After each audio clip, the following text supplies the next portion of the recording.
Já gravando.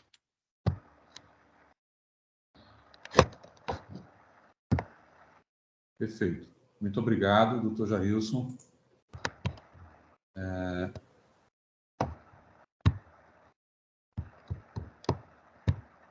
Falta o doutor Herbert fazer a presença, né?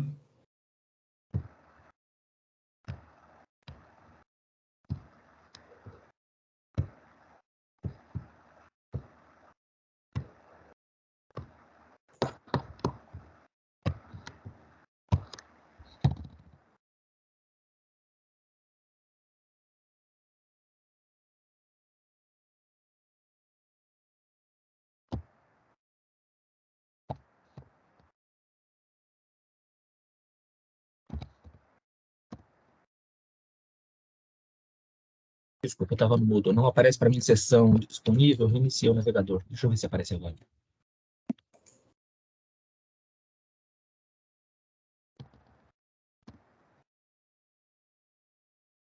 Agora sim. Agora sim. Então, bom dia a todos. Essa é a sessão de julgamento da primeira Câmara Julgadora do Tribunal de Impostos e Taxas. Hoje é o dia 18 de outubro de 2022. Estão presentes na sessão, eu conduzindo os trabalhos, o doutor João Maluf Júnior. Temos também o doutor Herbert Lima de Rezende, o doutor Eduardo Soares de Mello e a doutora Luzia Correia Rabelo. Como representante fiscal, temos a doutora Simone Echechepia. Vamos, então, iniciar pelo processo de Delta Max, comércio, importação, exportação e de aparelhos eletrônicos, AIM 4.142.344, da minha relatoria, com voto de vista do doutor Herbert.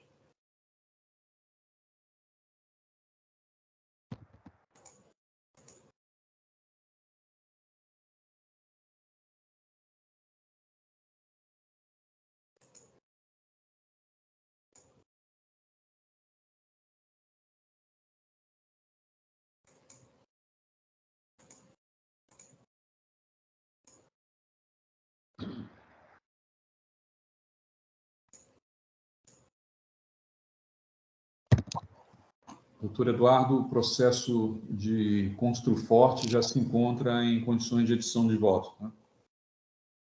Perfeito. Eu estou só fazendo um ajuste no último parágrafo, mas eu já vou editar. Obrigado, presidente.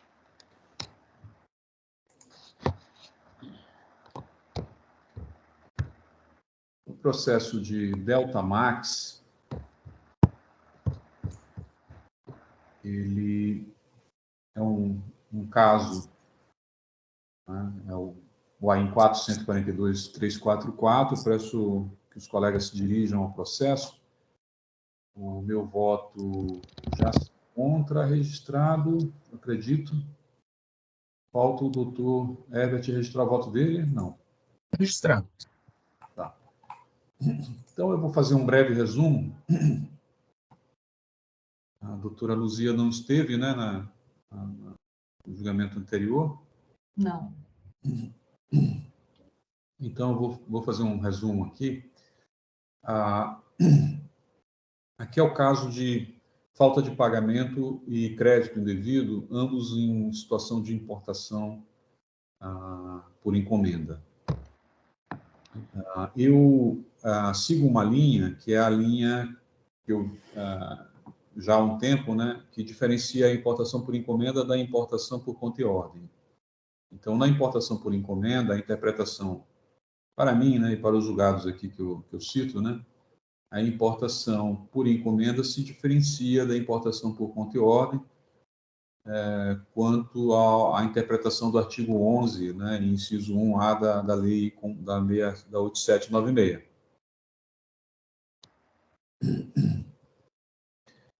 Então, eu dei o seguinte voto, né?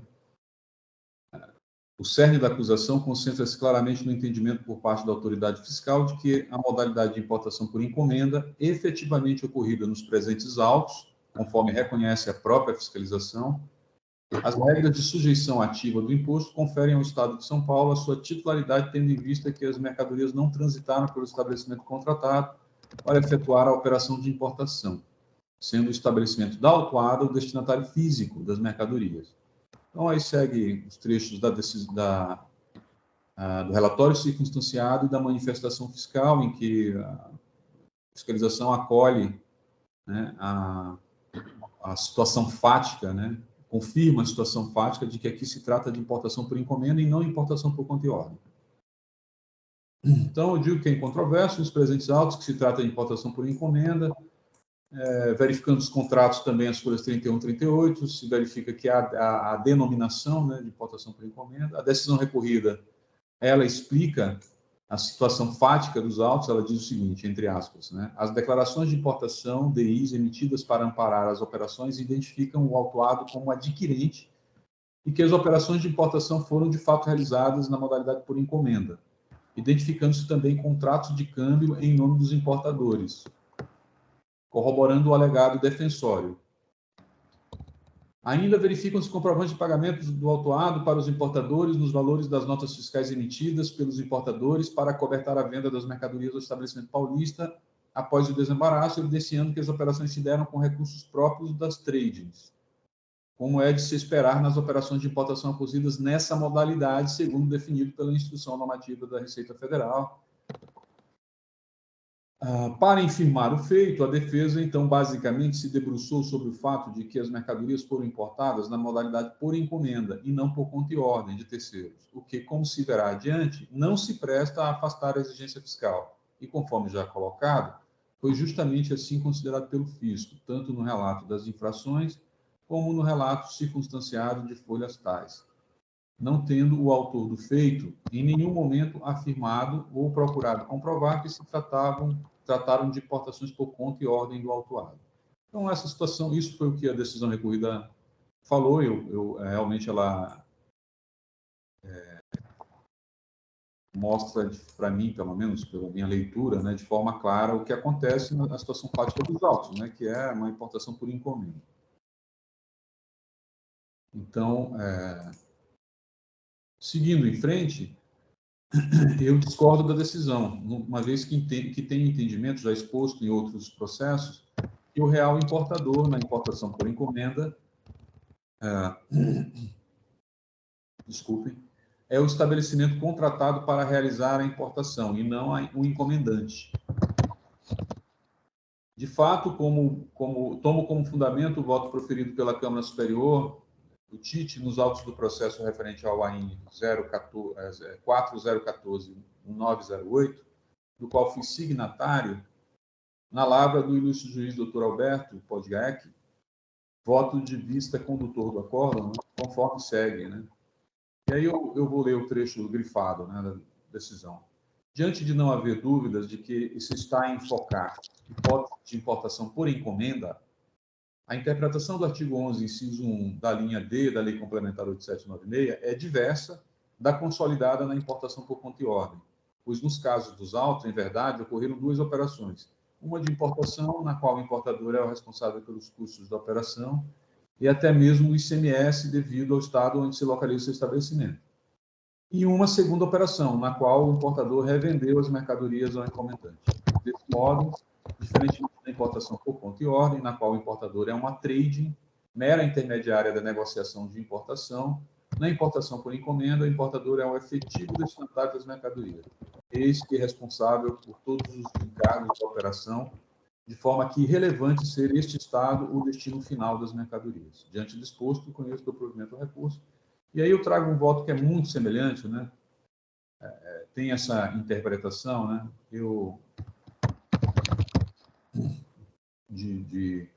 Desse artigo 11, né? E aí eu digo assim, em relação à polêmica de interpretação do artigo 11 da Lei Complementar 8796, né, o inciso 1A, meu entendimento vai no sentido de que ela deve, na interpretação, se coadunar com a possibilidade de se reconhecer válida, entre aspas, a juridicidade de circulação ficta de mercadoria emanada de uma operação documental ou simbólica, desde que haja efetivo negócio jurídico. Isso aí é uma decisão ministro Edson Fachin, eu transcrevia esse trecho, né? Apenas esse trecho. Então, não se trata de entender inconstitucional o referido dispositivo da Lei Candia, até porque, se assim fosse, esse órgão de julgamento faleceria da competência, né? Mas sim de interpretar o referido dispositivo para comportar a possibilidade da circulação ficta, quando o negócio jurídico da compra e venda está claramente configurado. No caso da importação por conta e ordem, não há negócio jurídico de compra e venda, mas simplesmente uma relação contratual de intermediação, um serviço. Por outro lado, no caso da importação por encomenda, há verdadeiro negócio jurídico de compra e venda configurado, no qual, não obstante, baseia-se na circulação ficta da mercadoria. Vale dizer, a juridicidade da circulação ficta de mercadoria é amplamente adotada na legislação de regência do imposto paulista e de há muito reconhecida no âmbito desse TIT e dos tribunais judiciais, tal como ocorre nas hipóteses de operações triangulares, especialmente no caso de industrialização por encomenda. Nesse sentido, não vejo como negar tal juridicidade para o caso da importação por encomenda, que se baseia essencialmente não numa mera relação contratual com uma trading company, mas uma verdadeira operação de importação por parte da trading company, que paga o preço da mercadoria ao exportador, paga todos os impostos incidentes na importação, paga todos os demais custos, etc, etc, etc. Com base em tal perspectiva, conclui-se, como já muito já vem sendo concluído no âmbito desse TIT, que a importação na modalidade por encomenda não se confunde com a importação na modalidade por conta e ordem para fins de definição da responsabilidade para pagamento do ICMS. Diante do entendimento acima exposto, estão canceladas tanto a exigência do item 1, como, que cobra o imposto, né, como a exigência do item 2, que cobra o crédito, o glosa do crédito. Demais questões postas no recurso restam prejudicadas, é assim que eu votei, eu conheço e dou provimento ao recurso ordinário. Então, eu passo a palavra agora para o doutor Herbert. Doutor Herbert.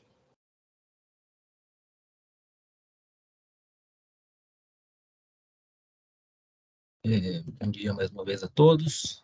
Eu, devido respeito, entendo diferente do Dr. João,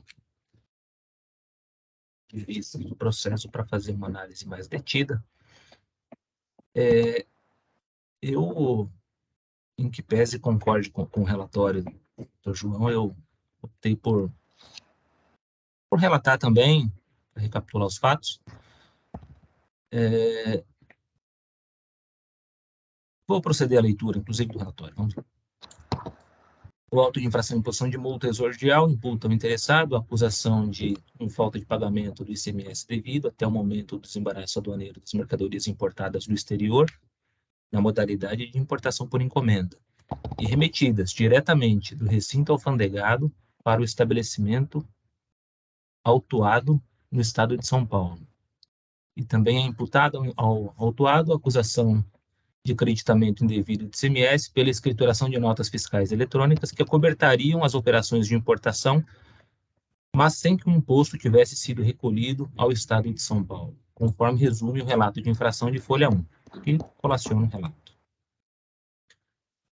O autuado regularmente cientificado da lavratura do auto em 13/7/2021 apresentou defesa administrativa e documentos, defendendo a tempestividade da impugnação e requerendo a nulidade ou insubsistência do auto de infração, alegando em essência que o auto de infração seria nulo, haja vista a manifesta impropriedade, especialmente por inexistência de justa causa para a lavratura, por inocorrência de qualquer ilicitude, mas também por ilegitimidade passiva.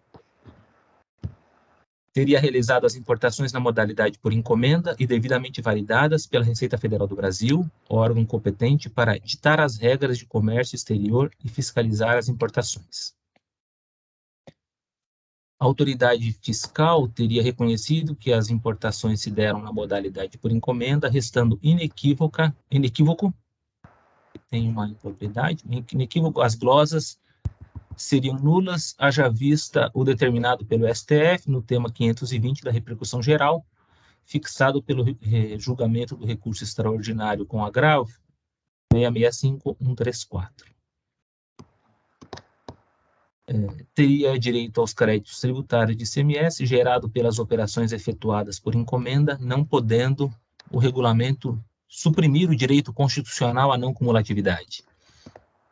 A quinta e última alegação, que a taxa de juros seria inconstitucional, por quanto exorbitante, em patamares superiores ao determinado pela Selic, em desacordo com o sedimentado nos tribunais. Nos termos do artigo 36 da Lei 3.457 de 2009, o processo foi encaminhado ao órgão autuante, que se manifestou, informando que as diversas mercadorias foram desembaraçadas em recinto alfandegado situado em outro estado e remetidas diretamente ao contribuinte paulista sem transitar pelo estabelecimento contratado para efetuar as operações de importação.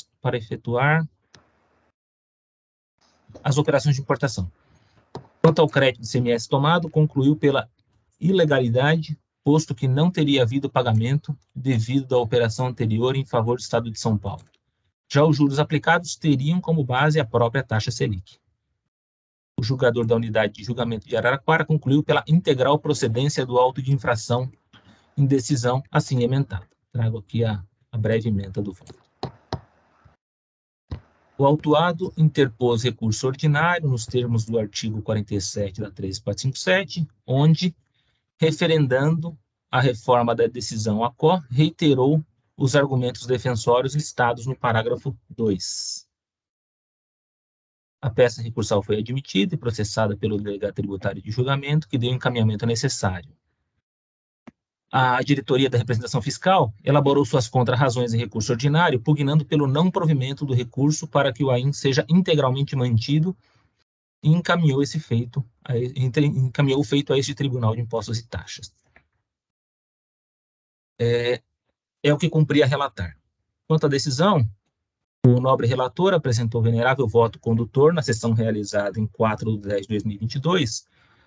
Contudo, com o devido respeito e as homenagens de praxe, peço licença para discordar quanto ao mérito da decisão e convidando, em conjunto com os demais juízes dessa Câmara, a conhecer meu entendimento quanto ao tema sobre outro prisma neste voto visto. Em preliminar, o autuado aduz genericamente que o lançamento seria nulo por impropriedade, especialmente por ausência de justa causa, mas também por ilegitimidade passiva. Porém, cumpre esclarecer que a Constituição da República Federativa do Brasil, em seu artigo 146, inciso 3, a linha B, disciplinou que cabe à Lei Complementar Federal estabelecer normas gerais em matéria de legislação tributária, especialmente sobre o lançamento tributário. Em respeito à ordem constitucional, o CTN, recepcionado pela atual Constituição Federal com status de lei complementar, definiu em seu artigo 142 que o lançamento tributário é o procedimento administrativo tendente a verificar a ocorrência do fato gerador da obrigação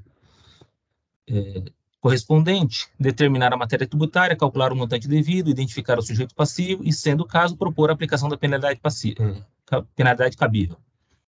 Dessa forma, para se falar em nulidade do lançamento, impossibilitando qualquer retificação do feito, há que se constatar mácula ou ausência desses elementos constitutivos, o que não foi demonstrado pelo recorrente. No mais, a identificação do sujeito passivo, a descrição contida no relato da infração, o demonstrativo do débito fiscal e as demais provas acostadas aos autos, tais como contrato de compra e venda de mercadorias, as declarações de importação, as notas fiscais eletrônicas, os documentos auxiliares de transporte eletrônico, as guias, o livro de registro de entrada, são suficientes para demonstrar a ocorrência do fato gerador e propor a aplicação da penalidade cabível, inexistindo, portanto, qualquer nulidade no procedimento em questão. A conjecturada ilegitimidade passiva é matéria de mérito que será abordada em sequência. Sobre a primeira acusação, vertida no AIN trata da falta de pagamento de ICMS devido até o momento do desembaraço aduaneiro de mercadorias importadas do exterior, na modalidade de importação por encomenda. Essas importações foram realizadas por estabelecimento importador situado no estado de Alagoas, mas que foram remetidas diretamente do recinto alfandegado para estabelecimento do autuado no estado de São Paulo. É incontroverso nos autos tanto que, formalmente, a importação se deu na modalidade por encomenda, quanto que as mercadorias foram remetidas do recinto aduaneiro diretamente para o estado de São Paulo, sem qualquer circulação física ou jurídica pelo estabelecimento importador alagoano. A questão central da controvérsia versa sobre a competência tributária ativa para a exigência do ICMS importação, já que tanto pelos argumentos do autuado quanto pelo voto condutor, a importação na modalidade por encomenda fixaria a sujeição ativa do tributo no estado onde estiver localizada a trading company, empresa importadora, no caso, em Alagoas. Data máxima vênia, a meu ver, essa tese não merece prosperar e esclareço. Voltando novamente à lei maior, nos termos do inciso 2 do artigo 155, o ICMS incide sobre as operações relativas à circulação de mercadorias e sobre prestação de serviços de transporte interestadual, intermunicipal e de comunicação, ainda que as operações e prestações se iniciem no exterior. A regra constitucional disposta na linha A, inciso 9, do parágrafo 2º do artigo 155 é peremptória e a sujeição ativa do imposto cabe ao Estado onde estiver localizado o estabelecimento adquirente e verdadeiro destinatário da mercadoria estrangeira em território nacional. Ainda, o inciso 12, a linha A, do mesmo parágrafo 2º do artigo 155, estabelece que cabe à lei complementar definir os contribuintes do ICMS. Transcrevo aqui as normas que eu trouxe. Pela interpretação do texto constitucional, tanto o local do desembaraço aduaneiro no estado de Santa Catarina, quanto a localização da importadora em Alagoas, são condições irrelevantes para a determinação dos sujeitos da relação tributária.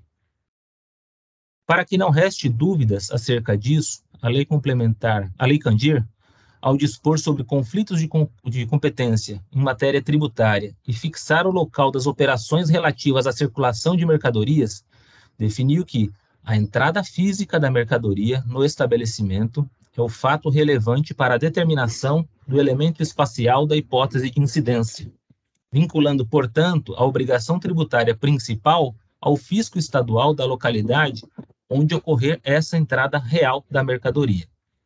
Transcrevo o artigo 11 da Lei Candir, a linha D. Em controvérsia nos autos que as mercadorias objeto da presente autuação saíram de recinto alfandegado em Santa Catarina, local do desembaraço aduaneiro, e entraram fisicamente direto no estabelecimento do autuado em São Paulo, sem qualquer trânsito pelo estado alagoano. Na tentativa de afastar a incidência do artigo 11, a linha D da Lei Candir, o autuado busca amparo no ARE 665-134, em que se utilizou da técnica de declaração de inconstitucionalidade parcial sem redução de texto.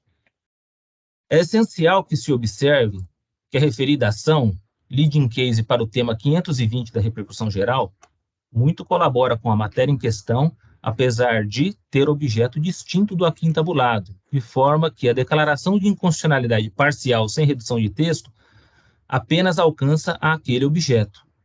No julgado, o Supremo Tribunal Federal almejou por fim a chamada guerra fiscal dos portos, que consistia em reduzir a alíquota do ICMS sobre o desembaraço aduaneiro e conceder crédito presumido do imposto ou outros benefícios tributários quando a mercadoria fosse enviada para fora do Estado. Assim, o Estado onde se localizava o porto em que a mercadoria foi desembaraçada atrairia investimentos importadores para a região e ainda incrementaria sua arrecadação tributária em detrimento dos outros estados que seriam os reais destinatários das mercadorias. Para afastar o entendimento de que o local onde a mercadoria ingressou no território brasileiro seria um critério absoluto na definição de competência tributária, fixou a tese jurídica do tema 520 da repercussão geral, delimitando a competência do ICMS sobre importação ao estado destinatário legal da operação que deu causa à circulação da mercadoria. Transcrevo aqui o tema 520, sujeito ativo da obrigação tributária de ICMS incidente sobre mercadoria importada é o Estado-membro no qual está domiciliado ou estabelecido o destinatário legal da operação que deu causa à circulação da mercadoria com transferência de domínio. Continuo o voto. Quanto ao que se entende por destinatário legal, por vezes também denominado destinatário final, destaco o trecho do ARE 665-134 para elucidar que se trata do estabelecimento que dá causa, em essência, à transferência de propriedade da mercadoria, devendo este critério prevalecer sobre aspectos meramente formais. lendo o trecho, em relação ao significante destinatário final para efeitos tributários, a disponibilidade jurídica precede a econômica, isto é, o sujeito passivo do fato gerador é o destinatário legal da operação da qual resulta a transferência de propriedade da mercadoria. Neste sentido, a forma não prevalece sobre o conteúdo, sendo o sujeito tributário quem dá causa à ocorrência da circulação de mercadoria, caracterizada pela transferência de domínio. Ademais, não ocorre prevalência de eventuais pactos particulares entre as partes envolvidas na importação, quando da determinação dos polos da relação tributária. Seguindo o voto. Portanto, ainda que formalmente os documentos fiscais indiquem a circulação de mercadoria da T-Globo Importação e Exportação ou de Sanpou Importação e Exportação, ambas localizadas na rua Sampaio Marques 24, em Maceió, para Delta Comércio, Importação e Exportação de Aparelhos Eletrônicos Eireli, em São Paulo, cito como exemplo as notas fiscais de folhas 66, 74, 90, o conteúdo material incontroverso nos autos revela que a transferência de domínio das mercadorias importadas ocorreu no estado de São Paulo, com a saída das mercadorias desembaraçadas com destino à capital paulista. Veja os DACTs de folha 35, 53, 67, 76, que destoam em uma pequena impropriedade dos DANFs e indicam o transporte das mercadorias de Santa Catarina para a capital paulista. A essência da prestação deve prevalecer sobre a forma, sendo no caso em questão a importadora mera intermediária na aquisição, não destinatária das mercadorias. Imaginar que fosse dado ao importador eleger o Estado federado competente para cobrar ICMS seria cunhar uma nova vertente para perpetuar a guerra fiscal dos portos, contudo, dessa vez, de forma ainda mais hostil aos entes federados, já que o país conta com poucos portos, mas inúmeras tradings importadoras. No mais, a princípio, o que permitiu que Alagoas tenha se tornado importante polo de importação, sem internalizar as mercadorias naquele estado, são os aparentes benefícios à importação estipulados pelo artigo 3º, inciso 1 da Lei Alagoana 6410, de 2003, que instituiu o Programa de Transação Tributária em Alagoas para permitir o uso de precatórios para a liquidação de obrigações tributárias vinculadas ao ICMS. Desse modo, seria possível que o contribuinte adquira com deságio precatórios extraídos contra o Estado de Alagoas e liquide o ICMS importação em condições mais favorecidas que gozaria noutros estados. O Decreto 1738 de 2003, em sentido muito semelhante ao que era feito na Guerra Fiscal dos Portos, incentivando que as mercadorias fossem enviadas para fora do estado, regulamentou a lei. E trago aqui o trecho do decreto. O conceito de importação por encomenda, como bem afirmou o recorrente, cabe à Receita Federal do Brasil, que o fez via Instrução Normativa da Receita Federal número 1861 de 2018.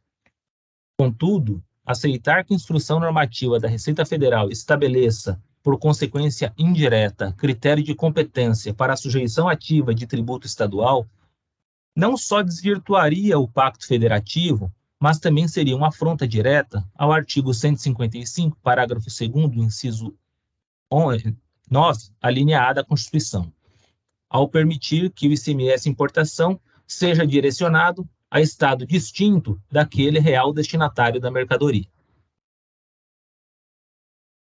Além disso, em havendo incerteza sobre a sujeição ativa, nos termos do artigo 146, inciso 1 da Constituição Federal, cabe à lei complementar dispor sobre esses conflitos em matéria tributária, o que, no caso, conforme já exposto, foi feito pelo artigo 11, inciso 1, a linha D da Lei Candir. Há que se frisar também que a norma federal é ampla e contraditória. Veja, por exemplo, que apesar do artigo 3º da Instrução Normativa da Receita Federal exigir que a operação de importação por encomenda seja promovida com recursos próprios da trading, o parágrafo 3º mitiga essa exigência a ponto de permitir que o encomendante antecipe o valor integral da operação e antes mesmo de realizada a importação, mas os recursos continuariam sendo considerados como pertencentes ao intermediador. Transcrevo o artigo 3º e o parágrafo 3º da instrução normativa. Por hipótese, indago: qual Estado seria competente para cobrar o ICMS importação, caso a instrução normativa da Receita Federal criasse uma modalidade de importação nova? E a resposta não deve ser amparada na norma infralegal, mas por força do artigo 155, parágrafo 2º, inciso 12, alínea A, em lei complementar. De modo que a Lei Complementar 87, artigo 11, a linha D, já suprimiu o papel de estabelecer que essa sujeição passiva é do estabelecimento onde ocorrer a entrada física do bem importado do exterior. Com consequência, a sujeição ativa é do Estado vinculado a esse contribuinte. Por todo exposto, independentemente da forma pela qual se deu a modalidade de importação, ao considerar a regra constitucional em conjunto com a Lei Candir, minha conclusão é a de que pertence ao Estado de São Paulo o ICMS devido pelo desembaraço aduaneiro de mercadorias que, de fato, foram remetidas diretamente do recinto alfandegado catarinense e entraram fisicamente em estabelecimento paulistano. Em conclusão, cumpre destacar os diversos posicionamentos que corroboram com o aqui defendido. Internamente, no âmbito dessa secretaria, a resposta à consulta tributária número 22.690 de 2020, de 11 de março de 2021, proferiu um entendimento semelhante ao aqui exposado e assim emendado. Transcrevo a emenda. A importação por encomenda, o desembaraço aduaneiro e entrada física da mercadoria importada em estabelecimento localizado em unidade da federação distinta do importador. Na importação por encomenda, ocorrendo o desembaraço aduaneiro em território paulista e entrada física da mercadoria em estabelecimento também paulista, a sujeição ativa relativamente aos dois fatos geradores, operação de importação e subsequente operação de venda, será do Estado de São Paulo. Também caberá ao Estado de São Paulo o imposto na hipótese do desembaraço ocorrer em outro estado distinto daquele em que se situa o importador relativamente aos dois fatos geradores, operações de importação e subsequente compra e venda, com remessa direta a estabelecimento paulista adquirente final da mercadoria importada.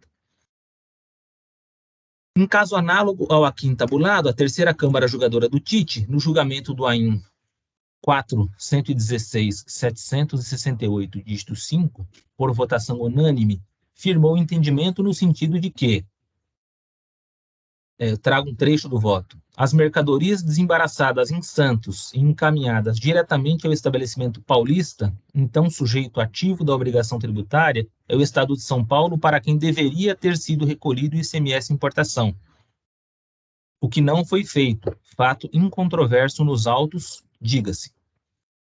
Assim sendo, em relação às importações por conta em ordem, o sujeito passivo da obrigação tributária, o contribuinte é autuado, dado que essa não efetuou o recolhimento do imposto ao Estado de São Paulo e incorreu na infração que lhe é corretamente imputada no item 1 do exordial, devendo arcar com o ônus da sua conduta antijurídica.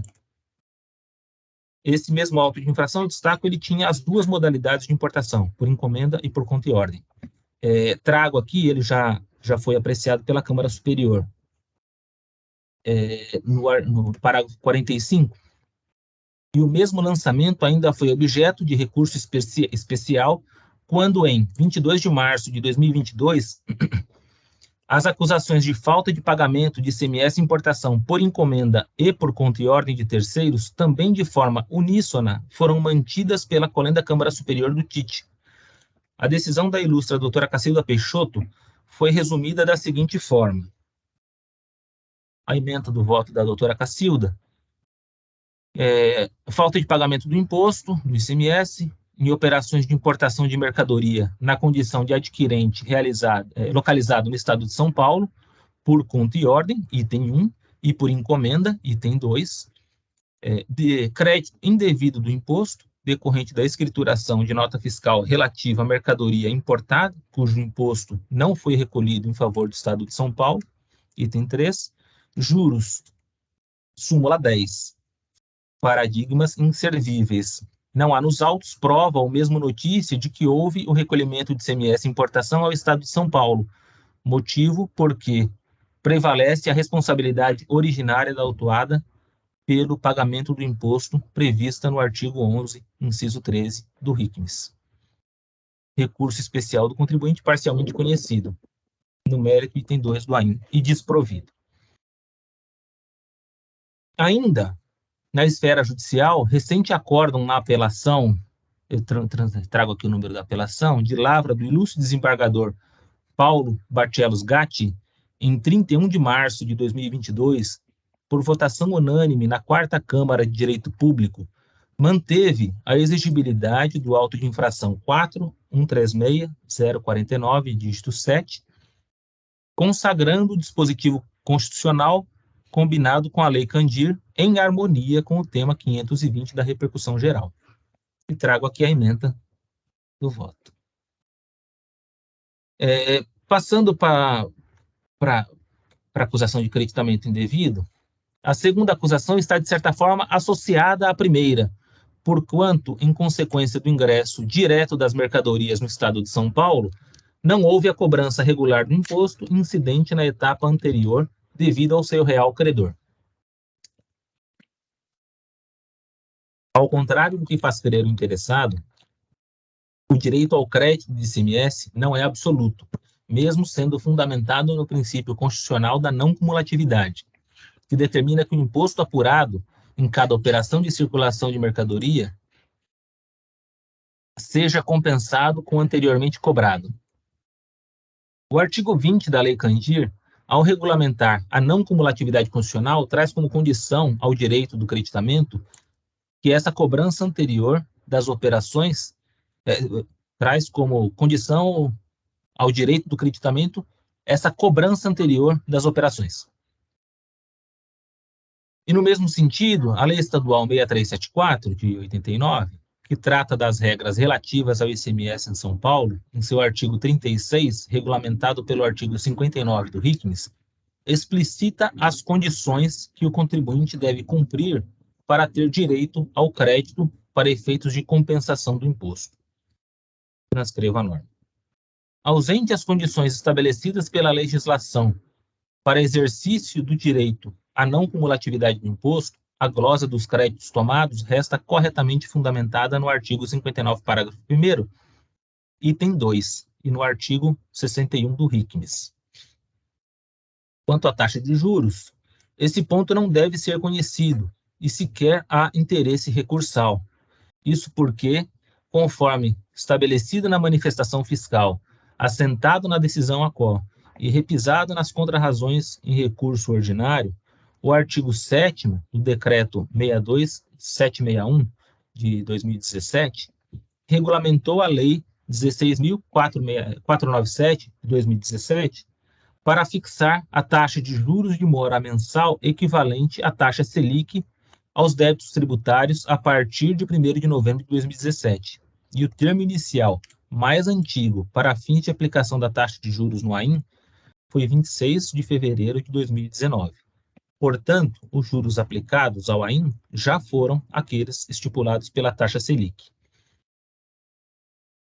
Diante do exposto e à vista dos elementos presentes nos autos, conheço parcialmente do recurso ordinário interposto para que, no mérito, negar-lhe provimento e mantendo integralmente a decisão recorrida. Devolvo a palavra ao presidente.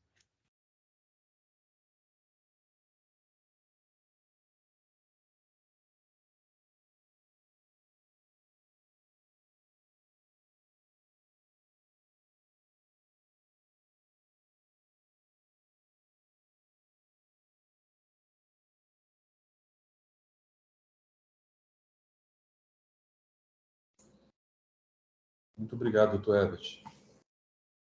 Como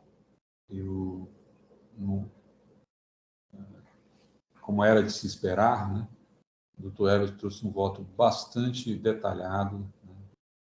Bem esclarecedor da tese que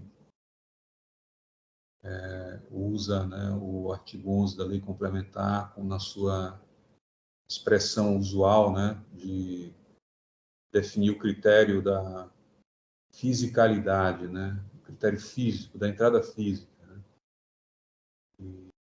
e colocou de uma forma bem mais clara e completa do que o que eu tenho visto, né, nesses últimos anos aí, esses anos todos aí de tribunal. Então, meus parabéns, doutor Herbert, muito bom, bem colocado. Esse é um caso que ele tem uma particularidade, né? Eu não vou descer a essas questões, porque um ponto que me deixou em dúvida, né, quando eu estava analisando. Mas eu acho que eu iria, né, se eu fosse a fiscalização, né, eu iria no sentido de entender que não se trata de importação por encomenda, mas ficou bastante claro e definido o que era. Então, acho que agora a acusação é essa e não tem... Porque mesmo que o contribuinte faça formalize, né, a importação de forma que seja uma importação por encomenda, e ela precisa ter algumas características de fato, né, para que ela realmente seja uma importação por encomenda, a gente tenha segurança. Então. No caso, a decisão, tanto a acusação como a decisão de primeira instância deixaram bem claro, né, que se trata aqui, não há discussão em relação a isso, né. Então, mas quando se coloca a tese, eu ainda tenho muita... eu ainda sigo de uma forma bastante tranquila, né, essa tese que era uma tese da Câmara Superior, é bem possível que ela esteja já mudando, né, porque o doutor Herbert trouxe aí um voto recente, né, que inclusive o doutor Alberto Podgaek foi signatário do voto, eu não li o voto por completo, mas essa composição ela mudou, né, ela mudou bastante, né. Então já não temos mais alguns dos juízes que eram das composições anteriores, a não ser o doutor Alberto, né, e o doutor Corazza, se não me engano. O doutor Corazza já não votava assim, né? Ele já não votava, ele já ia pelo critério da entrada física, né? E o doutor Alberto, acho que foi o único que sobrou. Então, acho que talvez a Câmara Superior esteja mudando, né? É aquela velha máxima da vida, né? Água mole em pedra dura, né? E tanto bate até que fura. Eu vou complementar, né? Mas eu, nesse momento, me sinto ainda bastante confortável para seguir essa interpretação, que ela, a meu ver, ela é mais... eu acho que ela é mais consentânea com o ordenamento de um modo geral, né? Quando você realmente olha só a Constituição e o artigo 11, né, da Lei Complementar, de fato, é claro, né, que é a entrada física que define, né? Então, é irrelevante o que a Trading Company fez, né?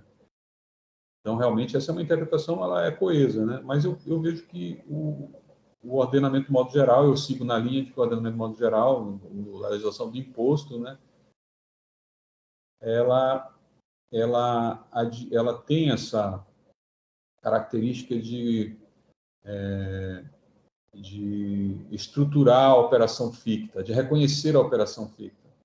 Então, eu estou bastante tranquilo em relação a isso, mas eu confesso que é uma questão que cada vez mais né, essa velha máxima que eu citei, né? Então, eu me sinto também confortável para dizer que se no futuro eu entender mudar de opinião, até por conta de uma jurisprudência que vai ser firmada, que pode vir a ser firmada na Câmara Superior, não tem problema nenhum.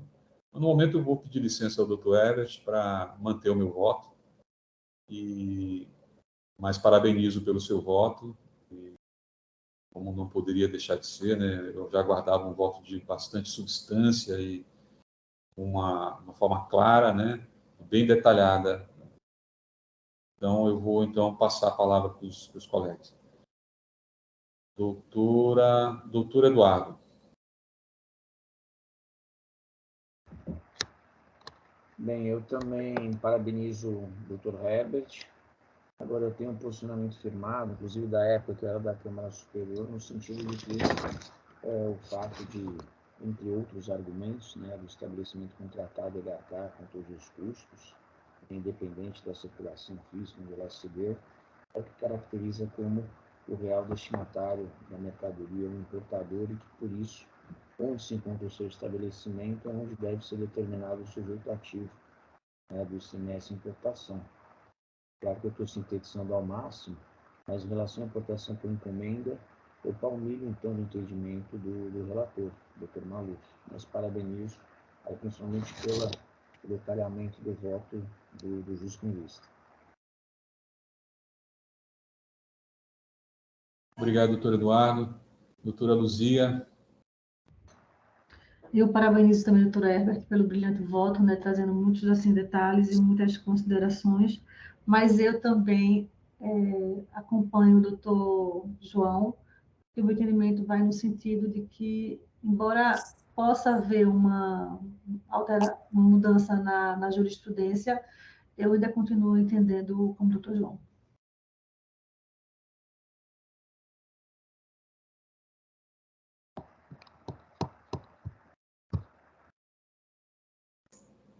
Perfeito, doutora Luzia. Eu vou passar a palavra, então, para a representação fiscal, a doutora Simone.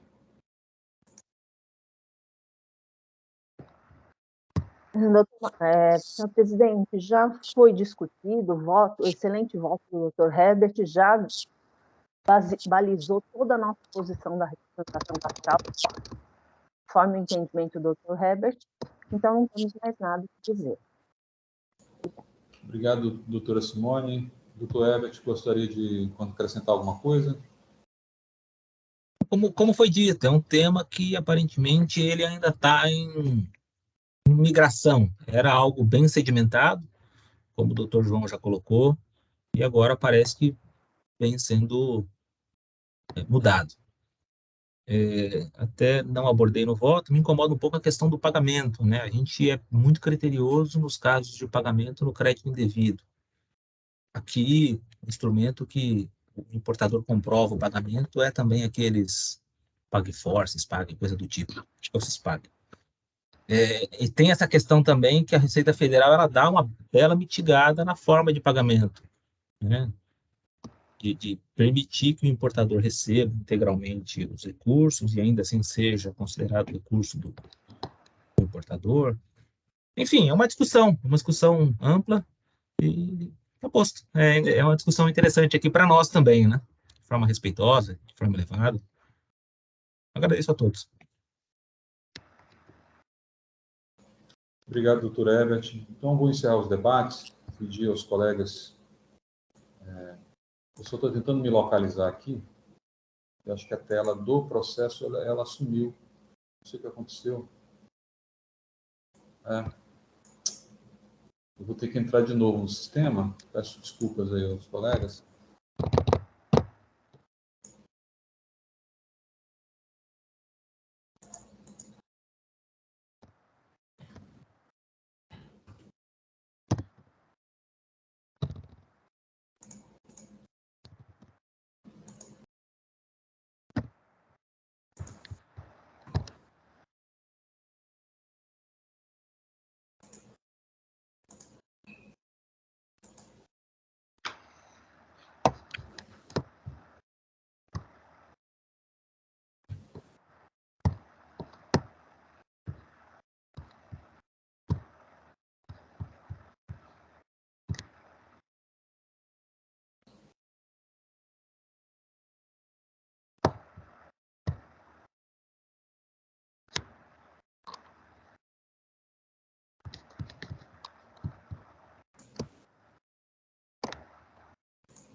Ainda bem que eu não precisei reiniciar a máquina aqui, mas quase que não estava entrando a sessão, aparecendo para mim como... Eu tive que sair de tudo aqui, mas eu não preciso reiniciar. Então, nós já vamos encerrar os debates. O doutor Herbert precisa registrar o voto, né?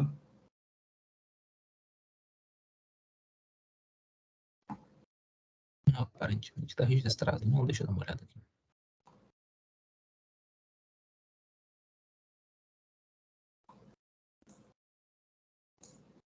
Eu acho que talvez eu teria que confirmar, né, o voto do relator, mas não estou achando... Bom, vou encerrar os debates, talvez apareça.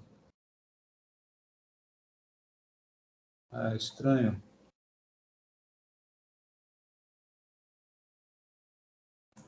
Talvez seja isso. Vamos tentar.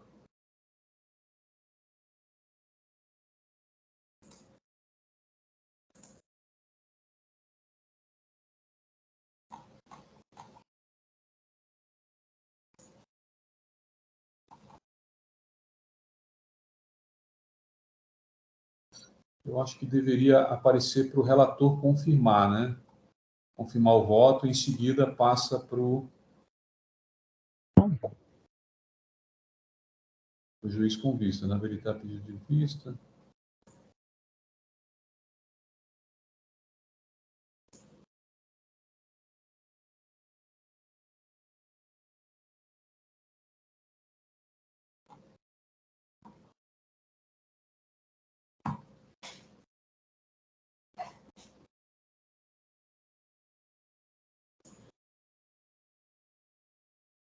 Perfeito. Agora sim. Então, o doutor Herbert já registrou seu voto, conhecendo parcialmente o recurso ordinário e não provendo. E o voto de relatoria, o meu voto, é conhecendo integralmente e provendo. Então, vou encerrar os debates e verificar o quórum para a votação.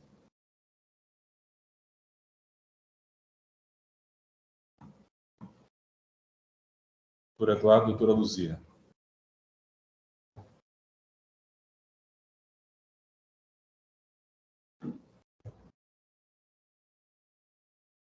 Doutor Eduardo.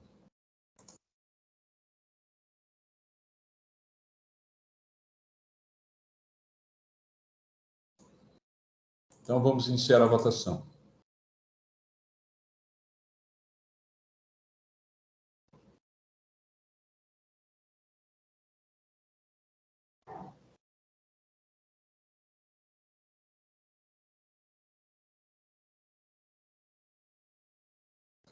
A votação encerrada, o processo de Delta Max, comércio, importação e exportações de aparelhos EIRELI, AM 4, 142.344, teve o seu recurso ordinário conhecido e provido, em decisão não unânime.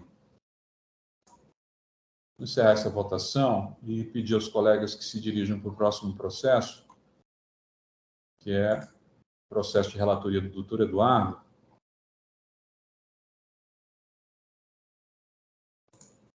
do AIN 4.144.214, autuado é Construforte, Construção e Paisagismo, Eireli.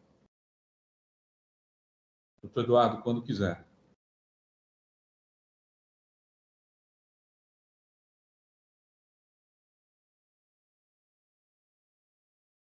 Bem, estou sem microfone. Eu vou proceder à leitura do meu voto. Então, deixa eu descer aqui, né, passar o relatório. Já para o meu voto. Autuada, pessoa jurídica Construforte, Construção e Paisagismo Eireli, e o responsável solidário, o senhor Jorge Walter Miller Júnior, para recorrentes, sofreram a lavratura do presente auto de infração e imposição de multa com as seguintes acusações fiscais. Aí eu transcrevo as acusações, que são 8. No final da transcrição, digo: as acusações fiscais dizem respeito, portanto, aí vem o item 1, falta de pagamento de ICMS, em virtude da ausência de escrituração, né, em registro fiscal, de nota fiscal eletrônica específica, de sua omissão relativa à operação tributária. O item 2 também é falta de pagamento de ICMS, em decorrência da emissão de notas de saída-venda, como sendo industrialização e lançado em registro, sem o débito de ICMS, valendo-se indevidamente da suspensão do ICMS, prevista no artigo 404, inciso 2º do regulamento. O inciso 3º é falta de exibição e registro fiscal de documento de entrada de mercadoria, né, e aquisição de serviço da escrituração fiscal digital.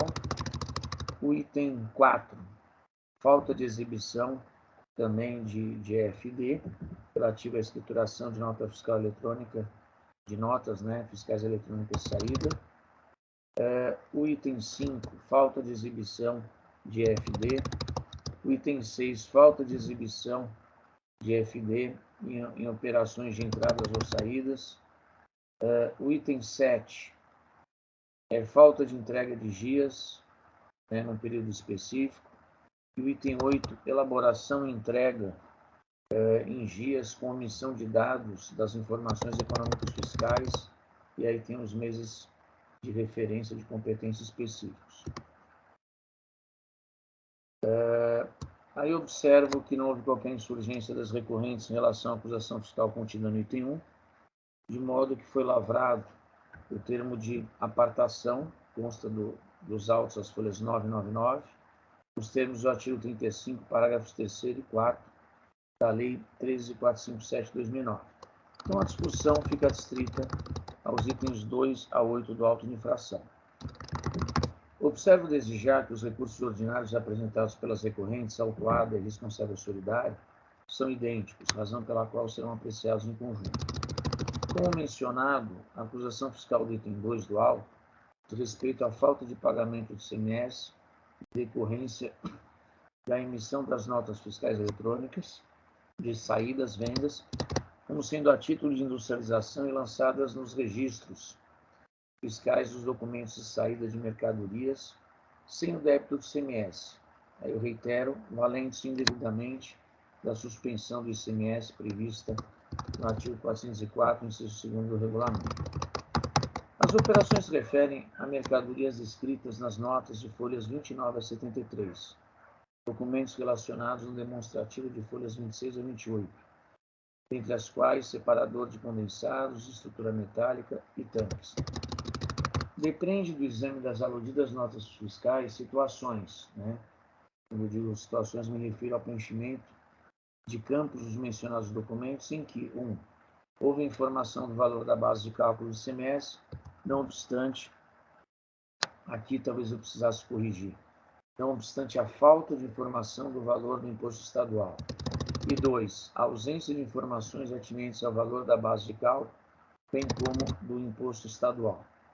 No meu sentir, a autuada se equivoca ao aproveitar, de forma incorreta, a suspensão do imposto para industrialização para terceiros, nos moldes do artigo 404 do regulamento. Isso porque a aplicação do referido dispositivo legal demandaria a ela, autuada, a demonstração do retorno ao recebimento das mercadorias agora industrializadas, novamente com a suspensão do imposto estadual em encomenda. Dito de outra forma, imperiosa juntada ao processo das notas fiscais do recebimento das mercadorias com suspensão do ICMS. Não foi o que ocorreu, dado o silêncio da autuada. A ausência de apresentação desses elementos documentais é circunstância que fragiliza significativamente as alegações das recorrentes, implicando em argumentação desprovida de demonstração, o que, diga-se de passagem, seria de fácil comprovação.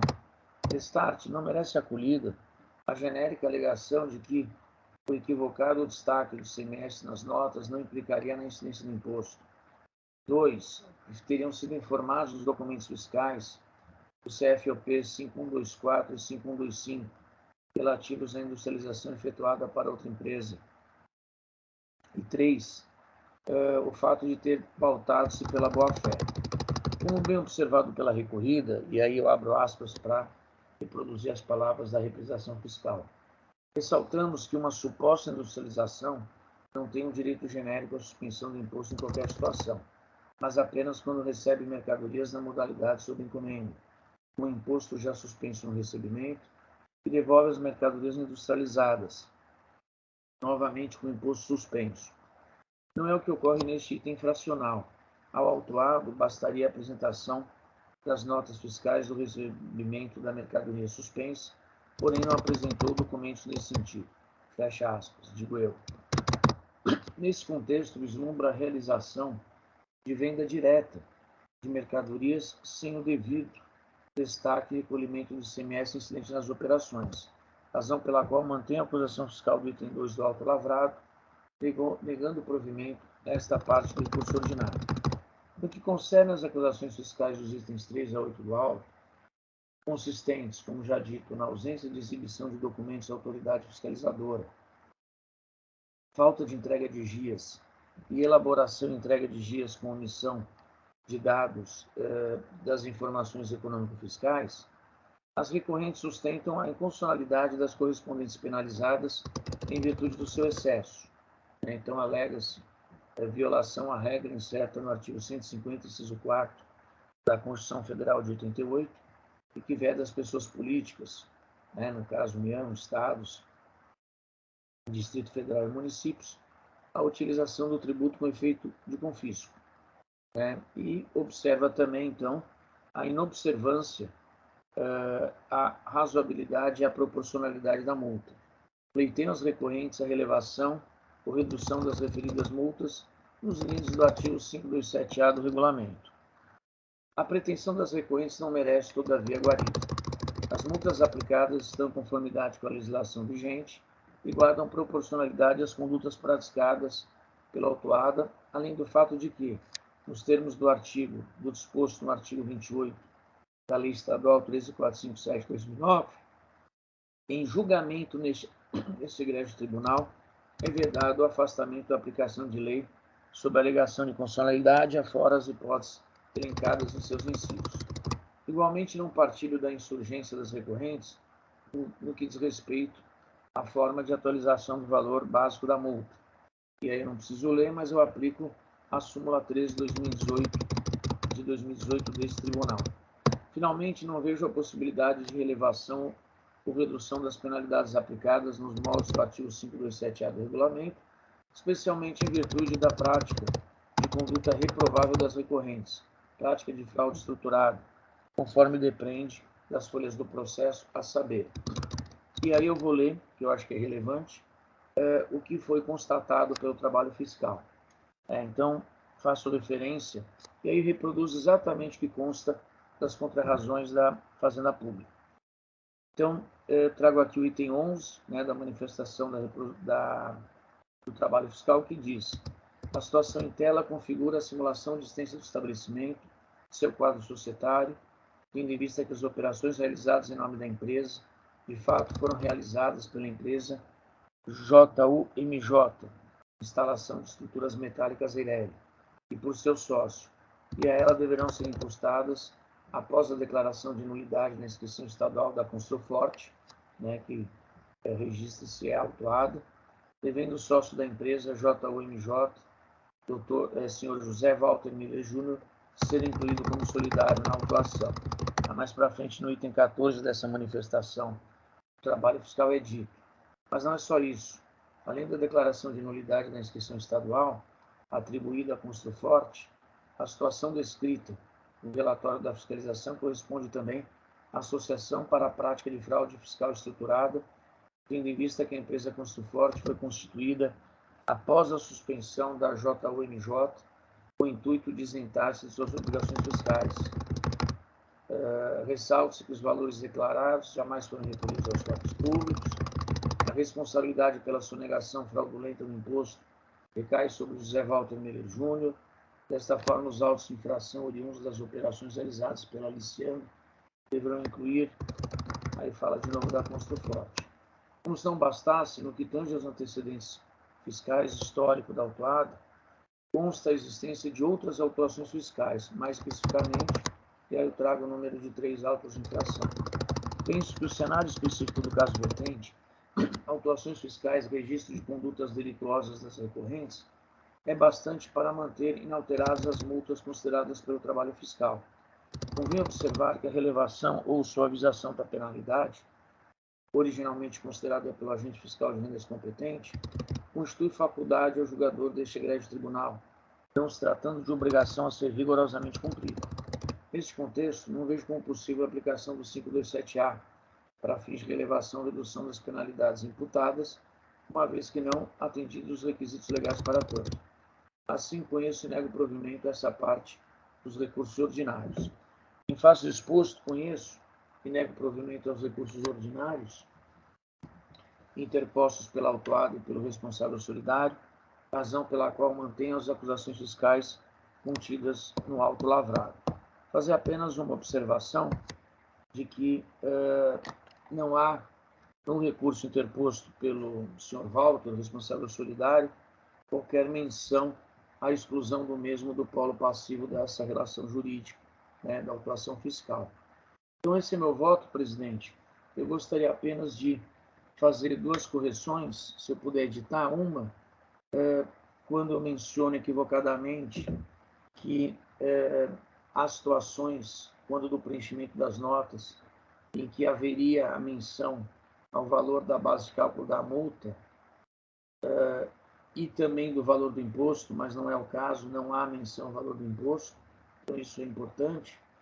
E também mencionar as folhas dos autos em que o trabalho fiscal ele traz informações acerca de operação, né, de fraude estruturada da Construforte e do responsável solidário, só para ficar mais preciso o meu voto, se possível. Pois não, obrigado, doutor Eduardo. Já tem a possibilidade do doutor editar o voto. Tá? E a gente vai aguardar. Então. Perfeito, obrigado, presidente.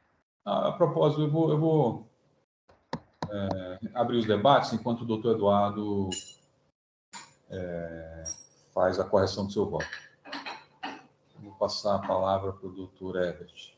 Eu adianto, desculpe, doutor Herbert, eu adianto que eu vou acompanhar o doutor Eduardo. Herbert. Eu parabenizo o doutor Eduardo pelo voto, acompanho. Também uma acusação muito extensa, mas a defesa, o recurso, muito singelo. Como bem observou, o solidário sequer se defende da solidariedade, né? Simplesmente replica o mesmo recurso que foi apresentado, que é também desnecessário. Enfim, compartilho com o entendimento da impossibilidade da aplicação do 527-A, sobretudo porque há também falta de recolhimento de imposto em algumas acusações e pela reiteração das infrações. Né?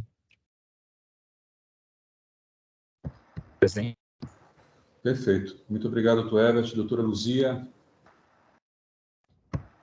Eu também parabenizo o doutor Eduardo pelo voto e eu vou acompanhá-lo também. Obrigado, doutora Luzia. Perdão, eu só estou precisando aqui abrir o próprio processo, porque os arquivos que eu tinha baixado eu já deleitei, mas eu já estou aqui nas contras-razões da representação fiscal para pegar aqui uma informação. E aí eu já edito, só mais alguns minutos. Ok. Estamos aguardando, doutor Eduardo.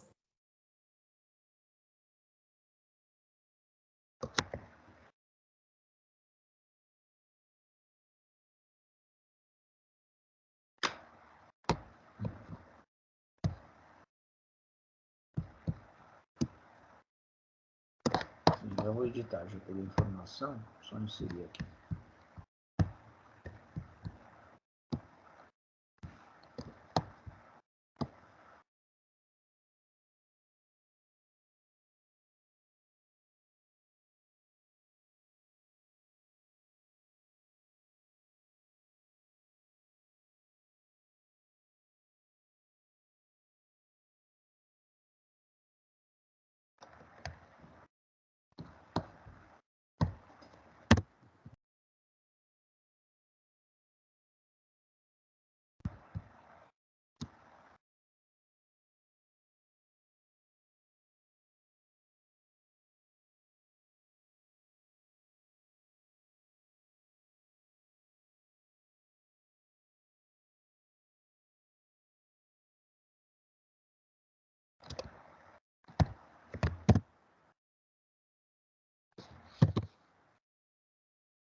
Bem, foram feitas aqui as correções, então o voto já está disponibilizado, presidente. Não houve nenhuma alteração substancial no voto, né? Mas são correções de estilo, né, doutor Eduardo? Sim, eu só mencionei as folhas dos autos em que consta a menção à prática de fraude, cujo conteúdo eu havia reproduzido, e havia só faltado eu mencionar que em determinadas notas o contribuinte não havia informado o valor do ICMS, faltou o não. Foi só isso. Perfeito. Muito obrigado. Então, o doutor Eduardo já registrou seu voto pelo conhecimento integral e não provimento do recurso ordinário do responsável solidário e conhecimento integral e não provimento do recurso ordinário da autuada. Então, eu vou encerrar os debates e pedir aos colegas que marquem a presença para a votação.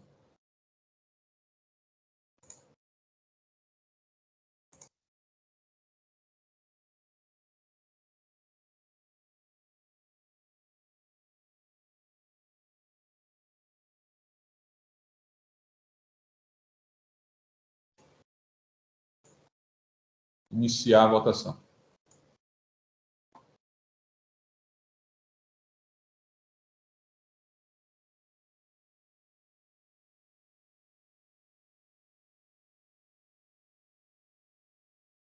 A votação finalizada, o processo de Construforte, Construção e Paisagismo Eireli, AIM 444-214, teve o seu recurso ordinário, conhecido integralmente não provido, assim como o recurso ordinário do responsável solidário, em decisão unânime. Vou encerrar a votação, esse foi o último processo do dia. Vou encerrar o julgamento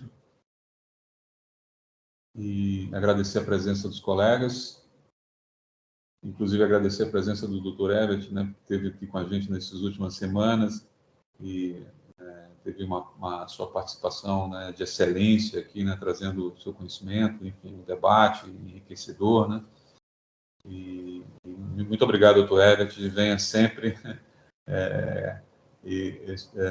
nós agradecemos aqui o seu trabalho, sua presença, e desejo aí um bom trabalho aí nas câmaras até o final do ano. Também agradeço a doutora Luzia, que de vez em quando vem aqui na primeira Câmara, e também com toda a sua experiência, né, conhecimento do lado aí dos operadores do direito. Muito obrigado, doutora Luzia, seja sempre bem-vinda. Presença também da doutora Simone, né, que tive a oportunidade de conhecê-la agora nesse julgamento, não tínhamos feito Câmara antes, Agradeço a sua participação, representando o fisco, né? E o doutor Eduardo, né? Como sempre, que é o nosso colega aqui da primeira Câmara, trazendo seus votos que são precisos, né? Objetivos. Então, eu vou encerrar aqui a minha participação, desejando aí uma boa semana a todos, e vou passar, como é de praxe, né? Vou passar a palavra para cada um dos colegas para fazer suas considerações finais. Doutor Herbert. Senhores, agradeço a presença de todos, agradeço a receptividade. Participei já dessa primeira Câmara algumas outras vezes, é sempre muito proveitoso, muito agradável, e aceito o convite de substituir outras vezes. O problema de substituir é que tem dois grandes colegas aqui que compõem essa Câmara que teriam que se ausentar, ou o doutor João ou a doutora Luciana, que volta de férias agora. Enfim, são duas grandes personalidades que temos na casa. Muito obrigado, bom trabalho a todos, um bom dia. Bom dia, doutor Herbert, muito obrigado. Esperamos revê-lo em breve. Doutora Luzia. Vou terminar com o doutor Eduardo. Tá? O doutor Eduardo vai ficar por último, porque vai fazer as vezes aí do doutor Jandir. Quando o doutor Jandir não se encontra, é o doutor Eduardo que assume a tarefa aí de arauto das boas novas, né? Das datas comemorativas, né? Dos momentos importantes aqui que nos emocionam. Então, doutor Eduardo, hoje é a sua vez, né? Mas antes eu vou passar para a doutora Luzia. Doutora Luzia. Agradecer por mais uma oportunidade de estar compondo aqui a Câmara, sempre é um aprendizado, e agradecer pela receptividade também. Bom dia a todos. Obrigado, doutora Luzia. Um grande abraço. Doutor Eduardo. Bem, primeiro agradecer mais uma oportunidade de fazer parte da primeira Câmara, que sejam todos sempre muito bem recebidos, os doutores, a doutora Simone, a doutora Luzia, o doutor Herbert. E, presidente, eu fui pego de surpresa, né? Porque, para quem não sabe, o doutor Jandir, ele sempre olha a data do calendário, ele tece considerações, usa palavras bonitas, e a gente encerra de uma forma assim extrajurídica a nossa sessão.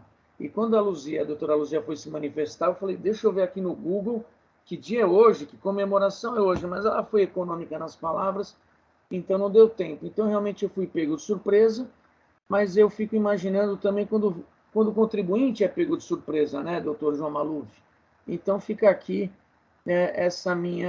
esse meu lamento quando o contribuinte ele age corretamente. Eduardo, eu vou ajudar. Então, eu vou lembrar de uma data que não foi mencionada na última terça-feira, que foi a Dia dos Professores, né? Doutor Jailson faz uma lembrança que hoje é dia do médico. Hoje é dia do médico.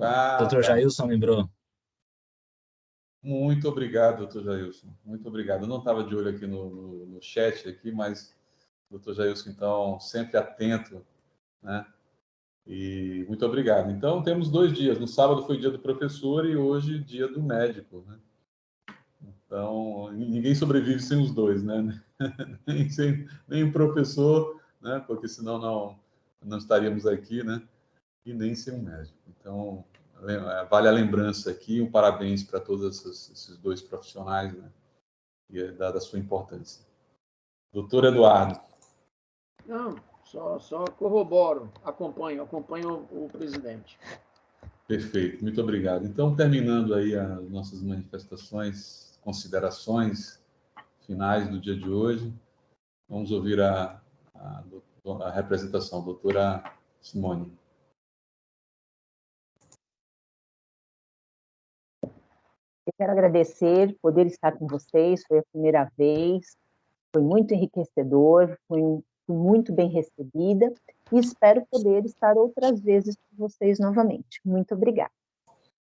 Perfeito, muito obrigado, doutora Simone. Então, meus queridos, é isso, né? Terminamos a sessão de hoje. A partir da próxima Câmara, nós teremos mais processos, né? Por sessão. E então, eu vou me despedindo aqui, desejo uma boa semana a todos Então, vamos ficando por aqui. Essa foi a sessão de julgamento da primeira Câmara Julgadora do Tribunal de Posse e Taxas, do dia 18 de outubro de 2022. Muito obrigado, boa semana, um abraço.